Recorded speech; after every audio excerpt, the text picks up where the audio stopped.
Hi, this is Manuel, and on behalf of the Education Journey team, today I will be presenting our final prototype. So today I will be showing 3 required features that we've identified to be required in our final prototype, which are adjustable layout, visual grade trend, and interactive grade calculator, along with some supporting improvements that came through our iterative user feedback. So starting on the main grade page, we are currently in card view, which is the default layout. Each grading category is shown as a compact card arranged in a responsive grid. So this would be 2 columns on most screens, but scaling on up on larger screens.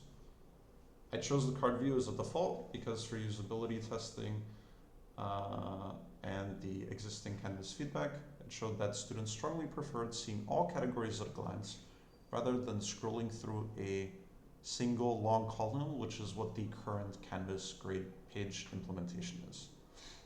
In the top right, I can switch to list view, and this stacks everything vertically and is essentially helpful on narrower screens when users want a more traditional table-like reading experience. And to see individual assignments, I can simply click on any category. The section expands inline, showing every assignment with its name, date, score, and percentage. Keeping expansions in line preserves context and avoids forcing users to navigate away from the overview. Above the categories is a new search bar, so I can type something like quiz, and the assignments are instantly filtered across all categories, which addresses a common pain point, quickly locating a specific item or category in a long course grade page. On the right, there is an always visible grade calculator. And at the top, I can set my desired grade. There are 2 calculation modes: category mode for quick what-if scenarios on entire categories, and assignment mode providing a numeric text box for every remaining or upcoming assignment, including hypothetical ones that haven't been graded yet. I used direct text inputs instead of up and down arrows because testing showed that students can type their expected score, like 94 or 87.5, much faster and more accurately than the original up and down arrows that we had. As I change any values, the message on the grade will update in real time. If we check down here, currently it's 85.1. I can change the midterm exam to a 95. And as you can see, my grade immediately jumps to an 86.9. Next, let's look at view grade trend.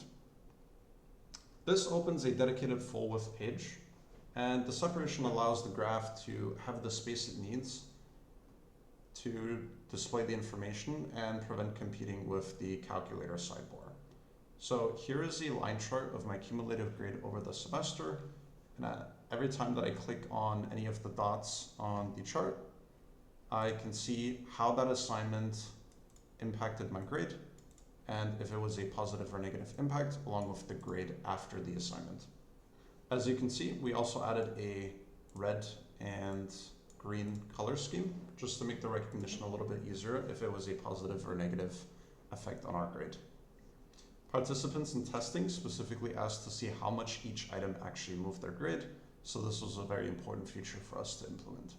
To return to the main page, I can just click back, and I can still switch between card and list view at any time. So in summary, the redesign delivers an adjustable card list layout with card as the default, an always accessible, precise grade calculator supporting both category level and assignment level scenarios, a dedicated grade trend page where there's a line graph that you can click and see what kind of effect an assignment had on your grade, and search functionality and inline expandable assignments for everyday understanding of just the general metadata information of an assignment. That concludes my demonstration. Thanks.